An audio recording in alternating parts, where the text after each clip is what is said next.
ಮತ್ತೊಂದು deadly accident ಆಗಿದೆ. ಬೆಚ್ಚಿ ಬೀಳುವಂತಿದೆ ಅಪಘಾತದ ಒಂದೊಂದು ದೃಶ್ಯ.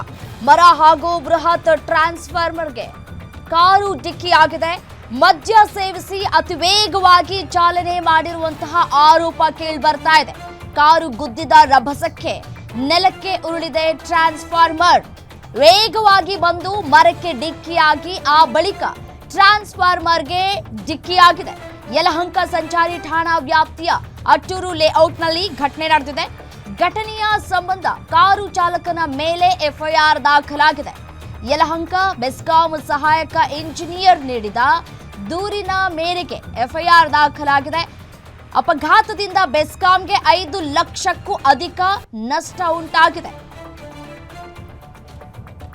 ಬೆಂಗಳೂರಿನಲ್ಲಿ ಮತ್ತೊಂದು ಡೆಡ್ಲಿ ಅಪಘಾತ ಆಗಿದೆ. ಅಪಘಾತದ ತೀವ್ರತೆ ಎಷ್ಟರ ಮಟ್ಟಿಗಿದೆ ಅನ್ನೋದನ್ನ ಗಮನಿಸ್ತಾ ಇದ್ದೀರಿ. ಯಾವ ರೀತಿಯಾಗಿ ಅಪಘಾತ ಆಗಿದೆ, ಅಷ್ಟು ವೇಗವಾಗಿ ಚಾಲನೆಯನ್ನ ಮಾಡ್ಕೊಂಡು ಬರ್ತಾ ಇದ್ರ ಕಾರು ಚಾಲಕ ಅನ್ನೋದಕ್ಕೆ ಉತ್ತರಗಳು ಕೂಡ ಸಿಗ್ತಾ ಇದೆ. ಅಷ್ಟರ ಮಟ್ಟಿಗೆ ವೇಗವಾಗಿತ್ತು ಕಾರು ಅನ್ನೋದು ಗೊತ್ತಾಗ್ತಾ ಇದೆ. ಅತಿ ವೇಗವೇ ಅಪಘಾತಕ್ಕೆ ಕಾರಣ ಅಂತ ಕೂಡ ಹೇಳಲಾಗ್ತಾ ಇದೆ. ಮತ್ತೊಂದು ಕುಡಿದು ಗಾಡಿ ಓಡಿಸ್ತಾ ಇದ್ರು ಅನ್ನೋದು ಕೂಡ ಕಾರಣವನ್ನು ನೀಡಲಾಗ್ತಾ ಇದೆ. ಸೊ ಹಾಗಾಗಿ ಈ ಅಪಘಾತ ಆಗಿದೆ ಅನ್ನುವಂತಹ ಮಾಹಿತಿ ಸದ್ಯಕ್ಕೆ ಲಭ್ಯವಾಗ್ತಾ ಇದೆ.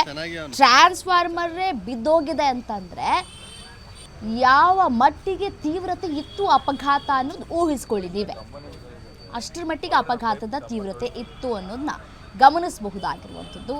ಟ್ರಾನ್ಸ್ಫಾರ್ಮರ್ ಅಷ್ಟು ಗಟ್ಟಿಯಾಗಿರಲ್ವ ಅನ್ನೋದು ಕೂಡ ಪ್ರಶ್ನೆ ಆಗುತ್ತೆ. ಮತ್ತು ಇನ್ಯಾವ ರೀತಿಯಾಗಿ ಇವರು ಟ್ರಾನ್ಸ್ಫಾರ್ಮರ್ನ ನೆಟ್ಟಿದ್ರು ಅಂದರೆ ಹೂತಿದ್ರು ಅನ್ನೋದು ಕೂಡ ಪ್ರಶ್ನೆ ಬರುತ್ತೆ. ಯಾಕೆಂತಂದರೆ ಅತಿಯಾಗಿ ಇನ್ ಕೇಸ್ ಏನಾದರೂ ವೇಗವಾಗಿ ಗಾಳಿ ಮಳೆ ಬೀಸಿದಂತಹ ಸಂದರ್ಭದಲ್ಲಿ ಟ್ರಾನ್ಸ್ಫಾರ್ಮರ್ ಬಿದ್ದೋಗ್ಬಿಟ್ಟಿದ್ರೆ ಅನ್ನುವಂತಹ ಪ್ರಶ್ನೆನೂ ಕೂಡ ಬರುತ್ತೆ. ಯಾಕೆಂತಂದರೆ ಕಾರ್ ಗುದ್ದಿದ ತಕ್ಷಣ ಸ್ವಲ್ಪ ಬೆಂಡ್ ಆಗುತ್ತೆ ಅಥವಾ ಸ್ವಲ್ಪ ವಾಲುವಂಥದ್ದನ್ನು ನೋಡಿದ್ದೀವಿ. ಬಟ್ ಆದರೆ ಕಂಪ್ಲೀಟ್ ಆಗಿ ಟ್ರಾನ್ಸ್ಫಾರ್ಮರ್ ಬಿದ್ದೋಗ್ಬಿಟ್ಟಿದೆ. ಅಷ್ಟರ ಮಟ್ಟಿಗೆ ಕಾಮಗಾರಿ ಆಗಿತ್ತಾ, ಹೂಳುವಂತಹ ಕೆಲಸಗಳಾಗಿತ್ತಾ ಟ್ರಾನ್ಸ್ಫಾರ್ಮರ್ ಅನ್ನುವಂತಹ ಪ್ರಶ್ನೆನೂ ಕೂಡ ಬರುತ್ತೆ. ಅದರ ಜೊತೆಗೆ ಎಷ್ಟರ ಮಟ್ಟಿಗೆ ವೇಗದಲ್ಲಿತ್ತು ಕಾರು ಅನ್ನೋದನ್ನು ಕೂಡ ಊಹೆ ಮಾಡಿಕೊಳ್ಬಹುದು. ಸದ್ಯಕ್ಕೆ ಯಾರಿಗೂ ಏನೂ ಆಗಿಲ್ಲ. ಪ್ರಾಣಾಪಾಯದಿಂದ ಕಾರು ಚಾಲಕ ಕೂಡ ಪಾರಾಗಿದ್ದಾನೆ. ಸದ್ಯಕ್ಕೆ ವಿಚಾರಕ್ಕೆ ಸಂಬಂಧಪಟ್ಟಂತೆ ದೂರು ಕೂಡ ದಾಖಲಾಗಿದೆ. ಕಾರ್ನಲ್ಲಿದ್ದಂತಹ ಇಬ್ಬರಿಗೆ ಸಣ್ಣ ಪುಟ್ಟ ಗಾಯಗಳಾಗಿದೆ ಅನ್ನುವಂತಹ ಮಾಹಿತಿ ಕೂಡ ಲಭ್ಯ ಆಗ್ತಾ ಇದೆ. ಸದ್ಯಕ್ಕೆ ಯಲಹಂಕ ಸಂಚಾರಿ ಠಾಣೆಯಲ್ಲಿ ಎಫ್ಐಆರ್ ದಾಖಲಾಗಿದೆ. ಘಟನೆಯಲ್ಲಿ ಬೆಸ್ಕಾಂಗೆ ಇದೀಗ 5 ಲಕ್ಷ ರೂಪಾಯಿಗೂ ಅಧಿಕ ನಷ್ಟ ಆಗಿದೆ ಅಂತ ಕೂಡ ಹೇಳಲಾಗ್ತಾ ಇದೆ. ಈ ಹಿನ್ನೆಲೆಯಲ್ಲಿ ಯಲಹಂಕ ಠಾಣೆಯಲ್ಲಿ ಬೆಸ್ಕಾಂ ಸಹಾಯಕ ಇಂಜಿನಿಯರ್ ದೂರನ್ನ ಕೂಡ ಕೊಟ್ಟಿದ್ದಾರೆ. ಎಫ್ಐಆರ್ ದಾಖಲು ಮಾಡಿಕೊಂಡು ಇದೀಗ ತನಿಖೆಯನ್ನು ಕೂಡ ಅಧಿಕಾರಿಗಳು ನಡೆಸಬೇಕಾಗಿದೆ. ಯಾಕೆ ಈ ಅಪಘಾತ ಆಯಿತು, ಹೇಗಾಯಿತು ಅನ್ನೋದು ಗಮನಿಸ್ತಾ ಇದ್ದೀವಿ. ದೃಶ್ಯಾವಳಿಗಳು ಕೂಡ ಸಿಕ್ಕಿದೆ. ಯಾಕೆ ಅಪಘಾತ ಆಯಿತು, ಏನು ಸಮಸ್ಯೆ ಆಯಿತು, ಕುಡಿದು ಗಾಡಿ ಓಡಿಸ್ತಾ ಇದ್ರೆ ಅಥವಾ ಕಾರ್ನಲ್ಲಿ ಏನಾದರೂ ಬ್ರೇಕ್ ಫೇಲ್ವರ್ ಆಗಿತ್ತಾ, ಕಾರು ಕಂಟ್ರೋಲಿಗೆ ಸಿಗಲಿಲ್ವಾ, ಎಲ್ಲವೂ ಕೂಡ ಪ್ರಶ್ನೆ, ಎಲ್ಲದಕ್ಕೂ ಕೂಡ ಉತ್ತರ ಸಿಗಬೇಕಾಗಿದೆ. ಸದ್ಯಕ್ಕೆ ಎಷ್ಟು ಜನ ಇದ್ದರೂ ಈ ಒಂದು ಕಾರ್ನಲ್ಲಿ ಯಾರೂ ಪ್ರಾಣಾಪಾಯದಿಂದ ಎಲ್ಲರೂ ಕೂಡ ಪಾರಾಗಿದ್ದಾರೆ ಅನ್ನುವಂತಹ ಮಾಹಿತಿ ಸದ್ಯಕ್ಕೆ ಲಭ್ಯ ಆಗ್ತಾ ಇದೆ. ಬಟ್ ಆದರೆ ಅಪಘಾತದಿಂದ ಬೆಸ್ಕಾಂಗೆ 5 ಲಕ್ಷಕ್ಕೂ ಅಧಿಕ ಲಾಸ್ ಆಗಿದೆ ಅನ್ನೋದು ಗೊತ್ತಾಗ್ತಾ ಇದೆ. ಸೊ ಹಾಗಾಗಿ ತನಿಖೆ ಆಗಬೇಕಾಗಿದೆ. ಈ 5 ಲಕ್ಷ ಹಣವನ್ನು ಕಟ್ಟಿಸ್ಕೊಡ್ಬೇಕಾಗಿದೆ. ಈಗ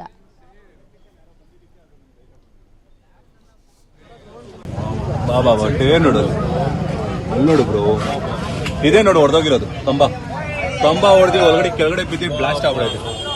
ನೋಡು ಕಂಬ. ट्रांसफार्मर देखो ऊपर, यहाँ देखो ट्रांसफार्मर देखो भाई।